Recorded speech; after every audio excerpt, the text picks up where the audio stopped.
حضرت عمر رضی اللہ تعالی عنہ کے رعب اور دبدبے کے بارے میں تو آپ سب جانتے ہی ہیں کہ ان کا رعب اتنا تھا جس گلی سے وہ گزر جاتے تھے شیطان وہاں سے نہیں گزرتا تھا۔ آئیے آج میں آپ کو حضرت عمر اور ایک شرابی کے واقعے کے بارے میں بتاؤں گی۔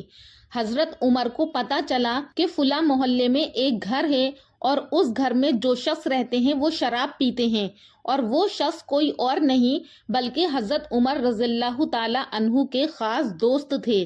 ماشاءاللہ وہ شخص نمازیں بھی پڑھتے تھے، روزے بھی رکھتے تھے اور حضرت عمر کے آگے پیچھے رہتے تھے۔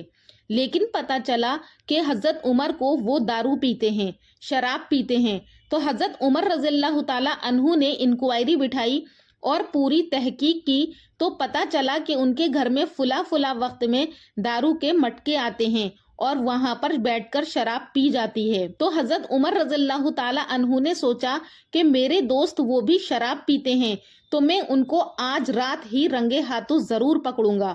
اور یہ معلوم کرنا حضرت عمر رضی اللہ تعالی عنہ کے لیے کوئی مشکل نہیں تھا، کیونکہ حضرت عمر رضی اللہ تعالیٰ عنہ اس وقت کے خلیفہ تھے۔ لیکن حضرت عمر نے سوچا اگر میں ڈائریکٹ جا کر دروازہ کھٹکھٹاؤں گا اور اندر سے آواز آئے گی کہ کون، تو میں کہوں گا کہ امیر المومنین عمر، اتنے میں تو وہ لوگ مجھے پہچان جائیں گے اور شراب کے مٹکے چھپا دیں گے، تو میں ان کو کیسے پکڑ پاؤں گا۔ تو پھر حضرت عمر نے پوری پلاننگ کی۔ رات کے سناٹے میں گھر کے پیچھے والی دیوار سے چھت پر چڑھے اور چھت کھول کر ڈائریکٹ نیچے آ گئے۔ بالکل رنگے ہاتھ ان کو پکڑا کہ ان کے ہاتھ میں شراب تھی، گلاس تھا اور سامنے شراب کے مٹکے رکھے ہوئے تھے اور سب دوست احباب مل کر شراب پی رہے تھے۔ وہاں پر اچانک سے حضرت عمر کو دیکھ کر سب لوگ کانپنے لگے اور کہنے لگے کہ امیر المومنین حضرت عمر آ گئے، اور حضرت عمر بڑے غصے میں اور جلال میں، رعب اور دبدبے میں تھے، اور بڑے غصے سے کہا کہ تم لوگ نمازیں پڑھنے آتے ہو نا، رمضان کے روزے بھی رکھتے ہو، تم لوگ حج بھی کرتے ہو نا، اور تم عمر عمر کر کے میرے آگے پیچھے بھی رہتے ہو، اور پھر تمہارے گھر میں یہ شراب کی محفلیں۔ تو حضرت عمر نے ان شخص کو رنگے ہاتھ تو پکڑ لیا، لیکن انہوں نے کہا کہ عمر ایک بات کہوں؟ تو حضرت عمر نے کہا کہ ہاں کہو۔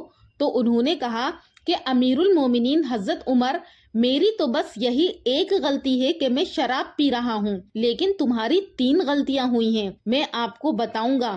تو حضرت عمر نے کہا کہ میری 3 غلطیاں کون سی ہیں؟ تو انہوں نے کہا کہ عمر بتاؤ تم کیسے آئے ہو؟ تو انہوں نے کہا کہ چھت سے آیا ہوں۔ تو ان شخص نے کہا کہ یہ تمہاری غلطی ہے، اللہ تعالیٰ قرآن کریم میں فرماتا ہے کہ اگر تم کسی کے گھر میں جاؤ تو ان کے دروازوں سے داخل ہو، نہ کہ ان کے گھروں کے اندر چھتوں سے آؤ۔ آپ میرے گھر میں چھت سے آئے تو کیا اللہ اس کا حکم دیتا ہے؟ تو حضرت عمر نے کہا کہ ہاں غلطی تو ہو گئی۔ تو پھر اس شخص نے کہا کہ ابھی تو ایک ہی ہے، دوسری بھی بتاتا ہوں۔ حضرت عمر نے کہا کہ دوسری کون سی ہے؟ تو اس شخص نے کہا کہ آپ نے سلام کب کیا؟ آپ تو ڈائریکٹ آئے اور چلانا شروع کر دیا، جبکہ 18ویں پارے میں اللہ تبارک و تعالیٰ فرماتا ہے کہ جب کسی کے گھر میں جاؤ تو سلام کرو اور سلام کے ساتھ پہلے اجازت بھی لے لو۔ تو آپ نے تو نہ ہی اجازت لی اور نہ ہی سلام کیا۔ تو حضرت عمر نے پھر کہا کہ ہاں غلطی تو ہو گئی۔ تو پھر اس شخص نے کہا کہ ایک تیسری بھی غلطی ہے، اور وہ یہ ہے کہ آپ کسی کے گناہ کو ڈھونڈتے ہوئے اس کے گھر پر آئے ہیں، جبکہ کسی کے گناہ کو ڈھونڈتے ہوئے اس کے گھر نہیں آنا چاہیے اور نہ ہی اس کی پیٹھ پیچھے برائی کرنی چاہیے۔ جبکہ حضرت عمر امیر المومنین تھے، خلیفہ تھے، وہ اس بات کی جانکاری کر سکتے تھے، لیکن پھر بھی حضرت عمر نے کہا کہ ہاں بے شک مجھ سے 3 غلطیاں ہوئی ہیں اور تیری تو ایک ہی غلطی ہے، میں یہاں سے جاتا ہوں۔ حضرت عمر رضی اللہ تعالیٰ عنہ دروازے سے چلے گئے اور حضرت عمر نے اس شخص کے گناہ کو دبا دیا، کسی سے ذکر بھی نہیں کیا۔ کافی عرصے کے بعد حضرت عمر رضی اللہ تعالیٰ عنہ محفل میں بیٹھے ہوئے تھے، وہ شخص بھی آپ کی محفل میں آیا اور آنے کے بعد آپ سے گلے ملا۔ جب گلے مل رہا تھا تو حضرت عمر رضی اللہ تعالیٰ عنہ نے اس کے کان میں کہا کہ میں نے تمہارا گناہ چھپا دیا تھا، مجھ سے لوگوں نے کافی مرتبہ معلوم کیا، تحقیق کی، پر میں نے کسی کے سامنے تمہارے گناہ کو ظاہر نہیں کیا۔